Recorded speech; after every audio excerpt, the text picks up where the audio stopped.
आपको बता दें कि हम भोरे में हैं और भोरे में हम इसलिए आए हुए हैं कि इन दिनों सुनने में आ रहा है कि वो कुशवाहा जी चुनाव लड़ रहे हैं और कुशवाहा जी इन दिनों भूमिहार समाज के बड़े हितैषी बने हुए हैं। अभी भोरे का बुची बाबू का घर है और ये वही बुची बाबू का घर है जो कि 65 वर्ष की उम्र में मर्डर के आरोपी बने हुए हैं। ये वही राजू सिंह का घर है जिनका 6 महीना पहले शादी हुआ और वो मर्डर के आरोपी बने हुए हैं। सुनने में लोग तो इहो कहता है कि उन्हीं के समाज का व्यक्ति ने मर्डर किया था, कुशवाहा समाज का ही। हालांकि उस व्यक्ति ने कबूला भी पुलिस के सामने, लेकिन उस व्यक्ति को बचाते हुए ये लोग भूमिहार के लोगों को मतलब फंसाने का प्रयास किया और इन दिनों भूमिहार का ही सहारा लेके चुनावी समीकरण साध रहा है। हमारे साथ बुची बाबू के दामाद यानी कि राजू सिंह के भनोई बैठे हुए हैं। क्या नाम हुआ जी? मेरा नाम अजय है। अजय जी, क्या मामला हुआ था?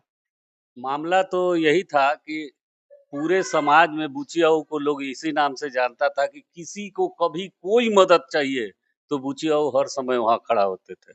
और उस दिन भी बुचियाऊ अपने नौकरी में थे, अपने स्वास्थ्य विभाग में स्वास्थ्य कर्मी हैं, वहां थे।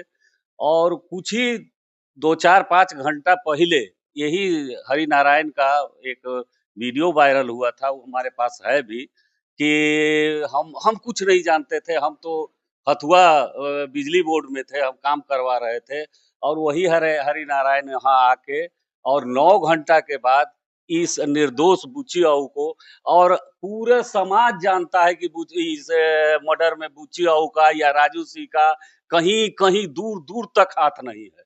ये पूरे समाज जानता है। तो भूमिहार समाज का तो बोल रहा है लोग कि भूमिहार समाज जो है उसको नुकसान पप्पू पांडे पहुंचाते हैं। ऐसा हो ही नहीं सकता है। हाँ? कभी भी कोई समाज, भूमिहार समाज नहीं, कोई समाज भी पप्पू पांडे के पास गया है और उसको यथाशक्ति, यथा ताकत भर ऊपर उसका सहायता किए हैं। कुचायकोट में कुचायकोट में चुनावी माहौल है, ठीक है। अब वहाँ हरि नारायण सिंह चुनाव लड़ रहे हैं, अब वहाँ भूमिहारों से सपोर्ट मांग रहे हैं। क्या कुछ कहिएगा, भूमिहार लोग वोट दे कि ना दे उनको? चुनाव लड़ रहे हैं, चुनाव लड़ना तो सबका अधिकार है, ये कोई बात नहीं है। पिछले बार भी चुनाव लड़े थे, इसलिए उसमें कोई बात नहीं। सबसे बड़ी बात है कि वो हर जगह अपने चाल को दिखा दे रहे हैं। इसके पहले भी वो अपने भौए के खिलाफ चुनाव लड़े थे। हाँ, चुनाव लड़े थे सुनीता कुशवाहा के खिलाफ। सुनीता, सही बात है। आप तो खुद जानते होंगे, आप मीडिया वाले हैं, आप तो देखिए पीछे का रिकॉर्ड कि वो सुनीता कुशवाहा के खिलाफ चुनाव पिछले बार भी लड़े। और इस बार वो बेचारी है, वो भी अबला नारी है। हम उसके प्रति भी श्रद्धान्वित है कि उसके पति का ही मर्डर करके उसके सारे संपत्ति को हथिया के, और अब वही बोल रही है कि मेरे मोबाइल को हैक कर लिया गया, मेरे अकाउंट को हैक कर लिया गया। रोज रो रही है वो बेचारी। अब फिर उसको धमका कर वो वैसी औरत की कभी किसी लोभ में नहीं आएगी, हम जान रहे हैं। उसको फिर धमकाया कि तुम्हारे पति को मार दिए, तुमको भी किसी बहाने मार देंगे।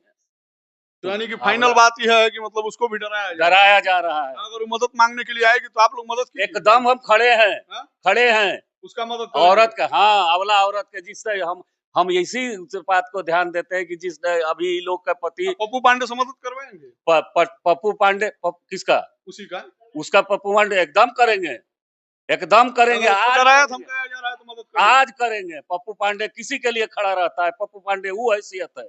पप्पू पांडे ये किसी तो सुनीता कुशवाहा को डरने की जरूरत नहीं है। वो पप्पू पांडे से ताकत को ताकत बुझे। पप्पू पांडे किसी अवला के साथ खड़े हैं। हाँ। तो आपको बता दें थे बुची बाबू के दामाद यानी कि राजू सिंह के बहनोई, जो लोग अभी जेल में है, 3 वर्षों से जेल में है लोग। और जैसे कि ये लोग बता रहे हैं कि आरोप जो है उन लोगों पे नहीं था, आरोप लगा के उनको फंसाया गया। तमाम वार्तालाप पे आपको क्या कहना है जी, कमेंट सेक्शन में लिखिएगा। मिलेंगे फिर, तब तक के लिए धन्यवाद।